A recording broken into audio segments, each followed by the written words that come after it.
Bonsoir Laurent Wauquiez. Bonsoir. Soyez le bienvenu. Vous avez été ministre, vous êtes maintenant vice-président de l'UMP. Le chronomètre va s'enclencher. Et surtout député de Haute-Loire. Député de Haute-Loire. 20 minutes de débat, c'est à vous qu'il revient d'interpeller Arnaud Montebourg. Et je crois que vous souhaitez le faire d'abord sur les questions de protectionnisme. Oui. D'abord, la première chose que je voudrais dire, on a évidemment beaucoup parlé dans votre émission d'emploi et d'industrie. C'est des sujets que je connais. Ce ne sont pas des sujets faciles. Et c'est des sujets qui nécessitent beaucoup de modestie. Personne n'a de solution miracle. De ce point de vue, quand je regarde au fond ce que vous avez fait, ce qui me frappe, c'est le contraste entre vos paroles, ce que vous aviez dit, et ce qui a été la réalité de votre action.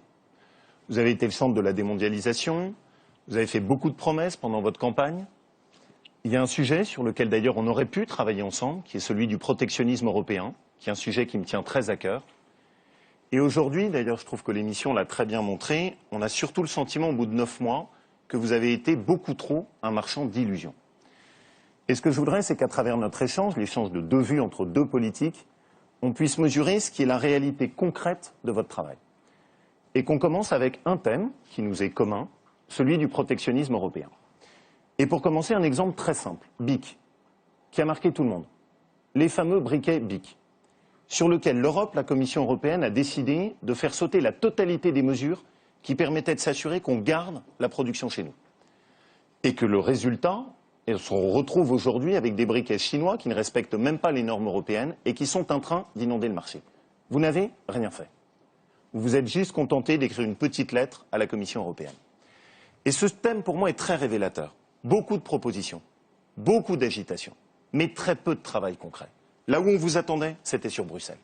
Là où on vous attendait, c'était pour poursuivre le travail qu'on avait enclenché sur le principe de réciprocité.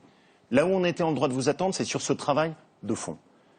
Et au fond, les téléspectateurs, les Français, quand on vous regarde, on peut se dire, quand on enlève la marinière, symbole auquel vous êtes très attaché, il ne reste pas grand-chose. Et c'est ce malaise-là que j'éprouve quand je regarde la réalité de votre action, avec encore une fois pourtant des thèmes sur lesquels on aurait pu travailler ensemble. Réponse d'Arnaud Montebourg. Je voudrais dire à Laurent Wauquiez que d'abord, c'est un sujet difficile mais qui est assez clair. Nous avons affaire à une Europe ultralibérale avec des dirigeants politiques issus du parti qui est le vôtre, qui défendent exactement le contraire de ce que vous venez de professer à l'instant, ce qui est plutôt à votre honneur et à votre avantage. Monsieur Karel de Gucht, qui est le commissaire européen au commerce extérieur, est celui qui, en effet, prend ou dispose de moyens, puisque c'est une attribution quasi régalienne de la Commission européenne, des mesures de barrières douanières pour protéger contre les atteintes à nos intérêts industriels européens. Le gouvernement français a quand même, il faut le dire, engagé le débat au sein du Conseil des ministres de l'Industrie en disant, écoutez, maintenant, et avec l'aide d'ailleurs de Michel Barnier, du commissaire européen à l'industrie, M. Tajani, qui a dit nous ne pouvons pas continuer à être aussi naïfs et nous devons commencer à réviser un certain nombre de nos positions. Mais avec quel résultat? Les premiers résultats sont intéressants. Bien sûr, BIC, et y compris d'ailleurs l'entreprise BIC qui nous a demandé d'ailleurs de la laisser agir, car finalement la réponse de M. de Gucht, le commissaire européen, a été assez ouverte pour d'autres mesures que BIC a demandées. Mais en dehors du BIC, il y a eu des mesures qui ont été prises. C'est la première fois d'ailleurs qu'une enquête vient d'être ouverte pour contrôler l'importation des panneaux photovoltaïques chinois et de prendre des mesures éventuellement anti-dumping. D'accord avec ça, Laurent Wauquiez, les panneaux, il y a eu une avancée? C'est une demande franco-allemande. Non, pour l'instant, il n'y a rien. Si on prend juste la réalité du travail qui a été fait, nous avions obtenu qu'il y ait un principe de réciprocité. La Commission européenne avait mis pour la première fois sur la table le principe qu'on puisse moduler nos marchés publics. Un principe simple, que notre argent serve à conforter nos emplois. La réalité, c'est que depuis 9 mois, il n'y a plus aucune avancée sur la scène européenne. Mais il y a un deuxième thème sur lequel je voudrais rebondir. Je ne vais pas vous laisser dire ça parce que je voudrais terminer mon exposé pour démontrer que c'est le contraire qui est en train de se passer. Deuxièmement, il y a eu des mesures qui ont été prises sur l'acier, une partie d'acier spéciaux chinois. Les mesures de taxation ont été prises à 60% à l'entrée de l'Union européenne. Ce sont des mesures assez nouvelles de la part de l'Union européenne. Vient d'être prises des mesures sur la porcelaine chinoise également.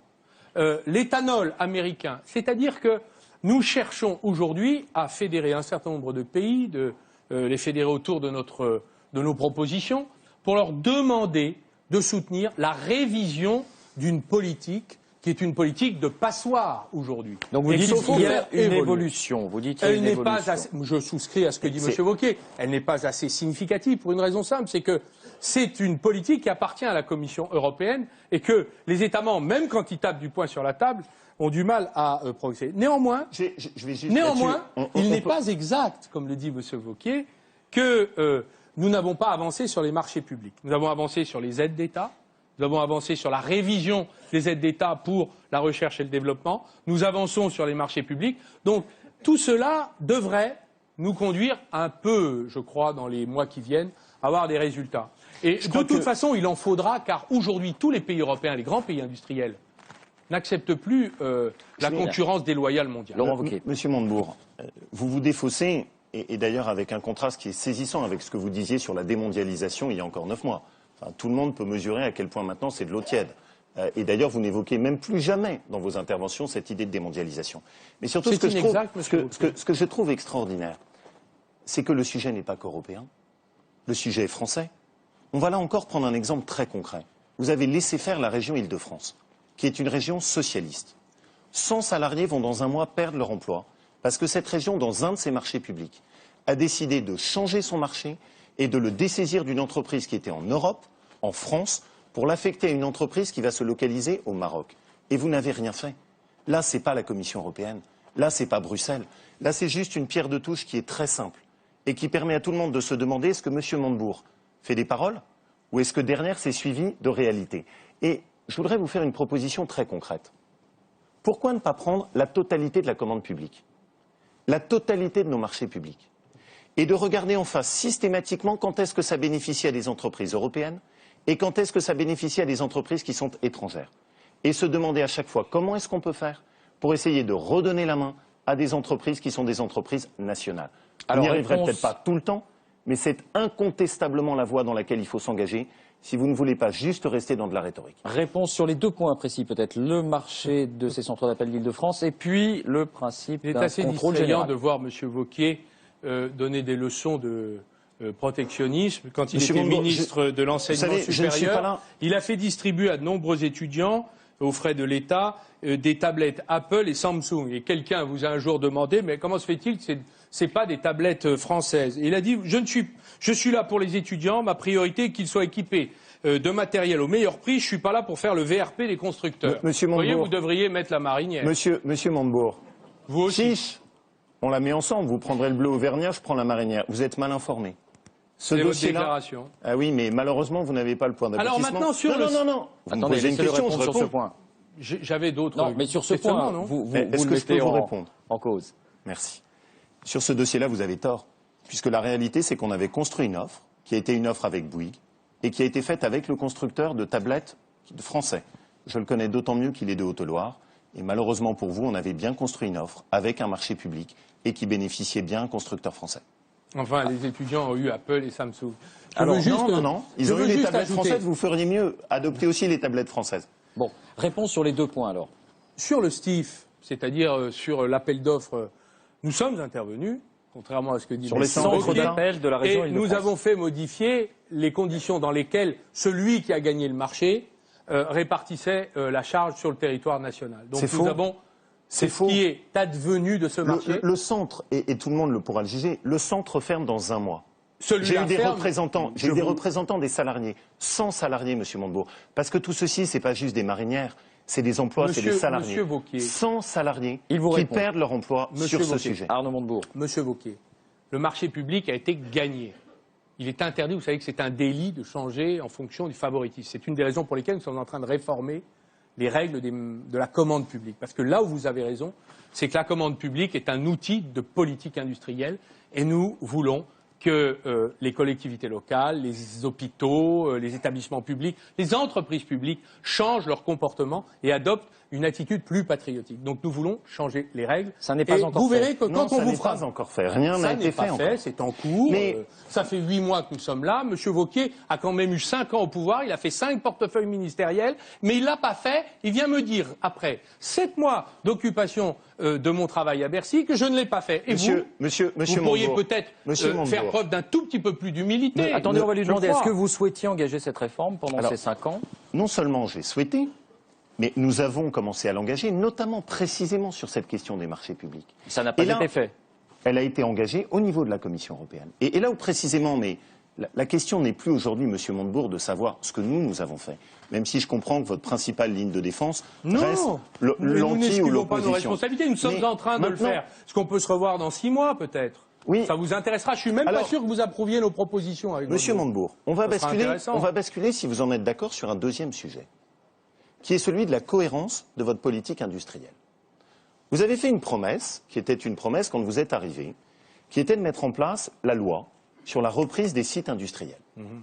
Vous aviez dit, je m'en souviens très bien, notamment aux salariés de Florange, dans 3 mois, on était en septembre, cette loi sera adoptée et elle vous bénéficiera pour vous protéger. Moi, ça m'intéressait parce que j'avais notamment des dossiers chez moi qui pouvaient être soumis à ce principe, notamment un site de salaisonnerie qui risquait d'être supprimé. Cette loi aujourd'hui, elle n'est toujours pas là. Cette loi aujourd'hui, avec laquelle vous avez agité beaucoup de faux espoirs, elle n'est toujours pas sur la table. Et au mieux, on commencera à la discuter en avril, avec un temps perdu entre-temps, qui est un temps perdu qui a été perdu pour des entreprises et pour des industries. Et là encore, ce que je vous reproche, c'est d'être un marchand d'illusions. C'est d'agiter, comme vous venez de le faire, en disant « Attendez, on aura la loi sur les marchés publics. Attendez, on aura la loi sur la reprise des sites industriels. » Mais pour l'instant, on n'a rien. On a juste l'incohérence de ce qu'est votre politique industrielle. Réponse d'Arnaud Montebourg. Cette loi est en cours de discussion. Et par ailleurs, pour novembre, non. Mais exactement, même le Premier ministre. Et c'est la CFDT et M. Chérec qui a demandé, en raison de l'accord et de la discussion au sujet de l'accord qui est sorti le 11 janvier, qui a demandé son retrait de l'ordre du jour parlementaire car il souhaitait. Après l'Europe, c'est la CFDT qui est responsable. Non, ce n'est pas la CFDT, c'est qu'il y a un accord qui a été noué avec l'ensemble des partenaires sociaux qui ont souhaité discuter de ce projet. Et d'ailleurs, il y a des conclusions dans l'accord du 11 janvier qui incitent fortement, en effet, et c'est intéressant que, à la fois, le patronat, comme les organisations syndicales, aient pu signer et paraffer un accord ensemble pour dire qu'ils souhaitaient cet élément-là. Donc nous avons, c'est vrai, respecté le dialogue social, car les partenaires sociaux nous l'ont demandé. Et il y a un désaccord, d'ailleurs, du patronat sur ce texte. Mais ce texte, aujourd'hui, est en discussion avec le président de la Commission économique de l'Assemblée nationale, M. Brottes. Nous y travaillons ensemble et il s'appliquera, selon les modalités, d'ailleurs, je suis sûr que vous aurez des choses à y ajouter, et il s'appliquera dans des conditions qui, en effet, peuvent changer beaucoup de choses dans la réalité industrielle de notre pays. Voilà pour ce point. Autre sujet, si vous le souhaitez, oui. Laurent Wauquiez. La question de la cohérence de la politique industrielle que vous incarnez, que vous menez depuis 9 mois. Quand on vous suit, honnêtement, on ne peut qu'avoir le tournis.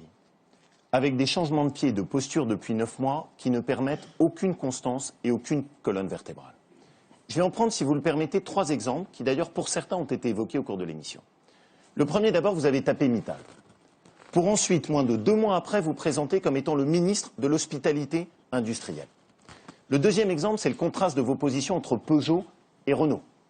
Vous avez très fortement cogné contre la famille Peugeot, qui accessoirement produit 2 fois plus d'automobiles en France que Renault.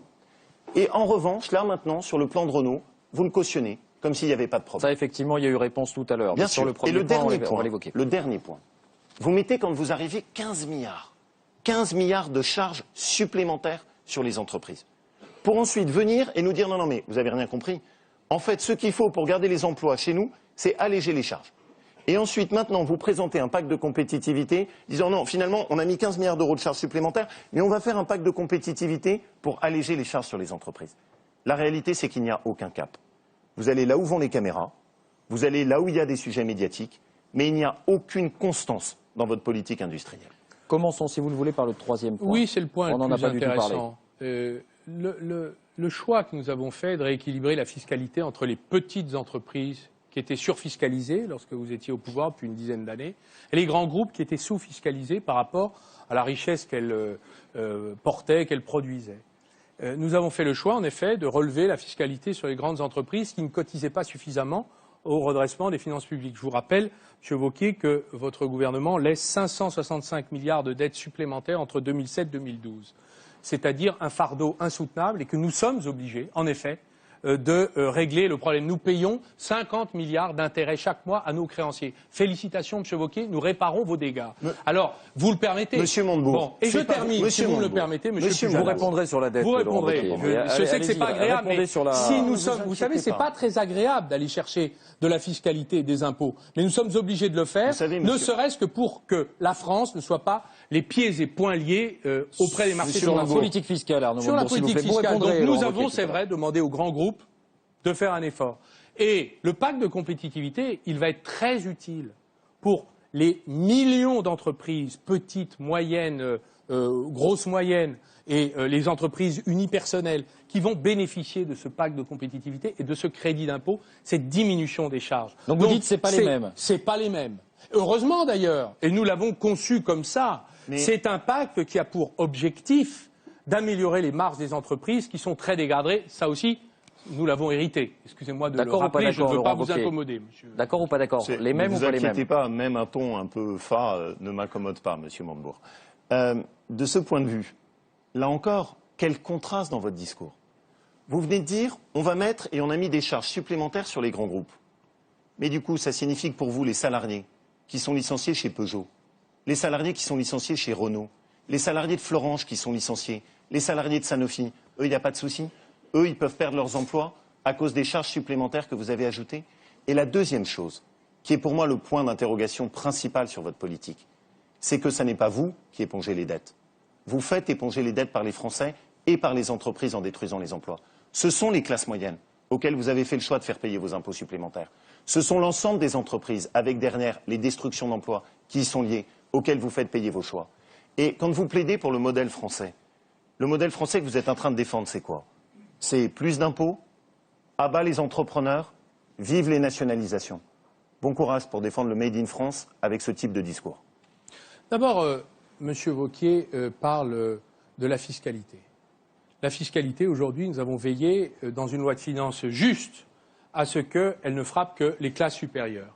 Vous défendez les classes moyennes, vous en faites votre marketing politique. D'abord, vous n'avez pas le monopole des classes moyennes. Tout le monde n'est pas dans le marketing politique. Non, mais vous en faites une sorte de marque de fabrique Wauquiez, si j'ose dire. C'est-à-dire, vous avez fait un livre sur les classes moyennes, etc. Mais toute la politique que vous avez menée... Pour vous, la politique, c'est du marketing? Est-ce que je peux... C'est ça?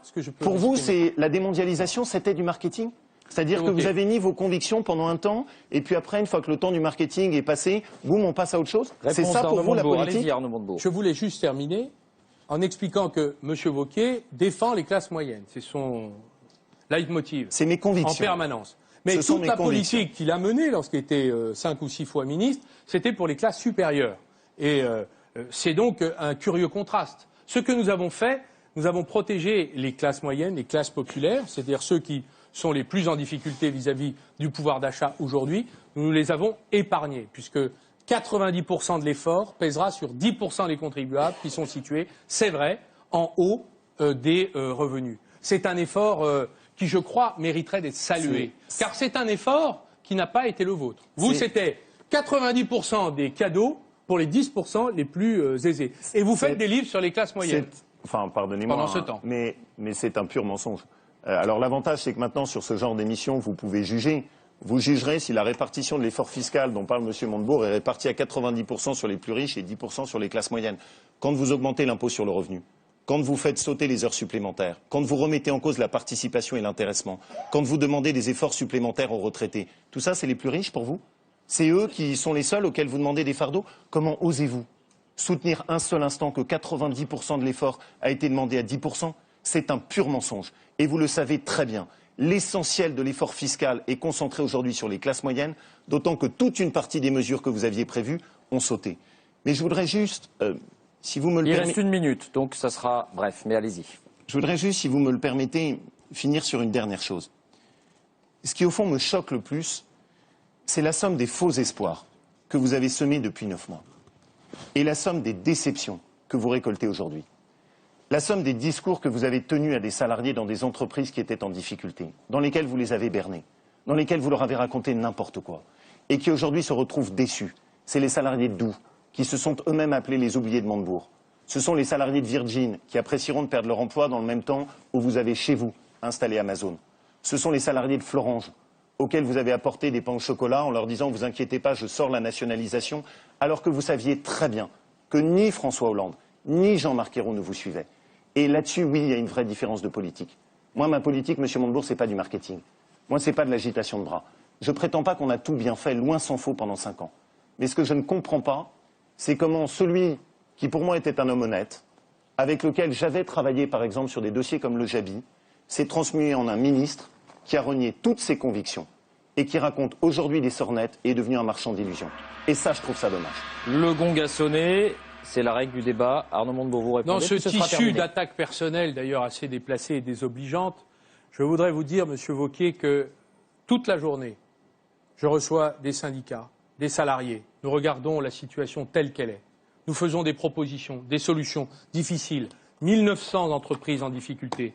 Nous le faisons avec sincérité. Nous regardons les problèmes. Là où nous pouvons, nous disons que nous pouvons. Parfois, ça ne marche pas. C'était le cas de Florange. Là où nous ne pouvons pas, nous disons là, on ne pourra pas. Vous avez dit tout à l'heure les licenciements de Renault. Il n'y a pas de licenciement à Renault. Vous savez pourquoi? Parce que nous l'avons exigé.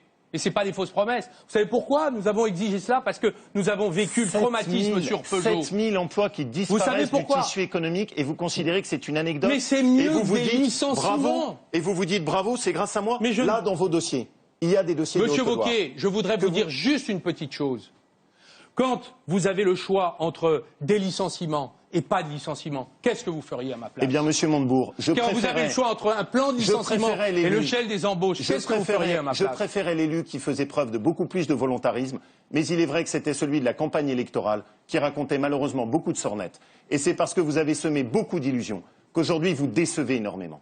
Réponse Monsieur Wauquiez, et puis ce sera je voudrais vous dire, comme on dit dans mon pays, c'est à la fin de la foire qu'on compte les bouses. C'est à la fin du parcours que j'accepterai vos critiques. Mais pour l'instant, je ne les accepte pas. Je les trouve d'ailleurs parfaitement immodestes au regard de votre bilan, qui est accablant, Monsieur Wauquiez. Monsieur Montebourg. Et d'ailleurs, je vais vous dire, les Français le savent, car ils vous ont renvoyé dans l'opposition. Monsieur, on va s'arrêter là. je rajouterai juste un tout petit point. Alors, Arnaud Montebourg rajoutera un mot lui aussi. Si vous le souhaitez. Allez-y. Ce n'est pas une foire. C'est un sujet qui est un sujet sérieux, où ceux avec lesquels vous jouez, ce sont des salariés, ce sont des entreprises et ce sont des économies. Et c'est ça que je dénonce chez vous, parce que ce n'est pas ma conception de la politique. Tous les jours, Monsieur Wauquiez, tous les jours, partout en France, avec les commissaires au redressement productif, avec mon équipe, avec le CIRI, nous nous battons pour trouver des solutions. Je n'ai pas la mémoire ou le souvenir qu'à un moment ou un autre, j'ai pu mentir à l'un d'entre eux. Vous savez pourquoi? Parce que la sanction arrive vite. Et pour l'instant, vous voyez, Monsieur Wauquiez, et vous, oui, je leur dis. Vous le direz aux salariés. Ils le savent. Parce qu'ils savent leur exactement. Ils savent exactement la situation. Et d'ailleurs, je voudrais vous dire, dans ce travail difficile que nous faisons, nous avons besoin, je vous le dis, plutôt que de polémique, d'unité, de respect mutuel. Parce qu'on a besoin aussi de gens comme vous, sur le terrain, pour sortir des dossiers. Il y en a eu d'ailleurs dans votre département. Là aussi, nous avons fait ce que nous avons pu. Mais l'essentiel pour moi, c'est de garder l'outil industriel. Même s'il y a des sacrifices, que des personnes perdent leur emploi, l'essentiel, c'est qu'on garde quelque chose en état de marche. C'est la stratégie à l'allemande. Nous l'avons fait partout et nous continuerons à le faire.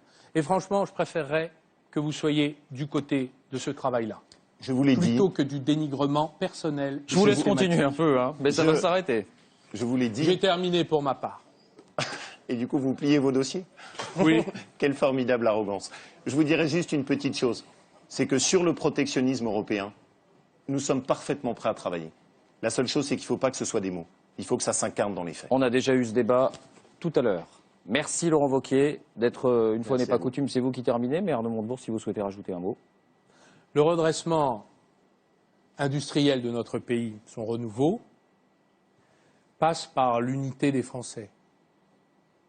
Mon travail consiste à rassembler les Français, quels qu'ils soient, quelle que soit leur place dans la société, où qu'ils se trouvent. C'est difficile, la soirée le démontre, mais c'est nécessaire. C'est le moyen de construire, en quelque sorte, le renouveau de notre industrie. Nous n'y arriverons pas si nous n'avons pas un tant soit peu d'esprit patriotique, de préférer certaines choses plutôt que d'autres, de changer nos comportements, d'attitudes. Et la parole que vous critiquez, eh bien, c'est la parole qui change le monde, change le comportement, change la vision du monde. Et cette parole, elle doit être suivie d'actes. C'est l'esprit dans lequel je travaille, avec le plus d'humilité possible. C'est dit. Merci Laurent Wauquiez. Merci. D'avoir participé à ce débat qui était globalement d'un bon niveau, disons-le quand même. On se dirige vers la conclusion de cette émission. Sophie Pédère, Hélène Jouan et Franz-Olivier Gisbert vont nous rejoindre. Merci.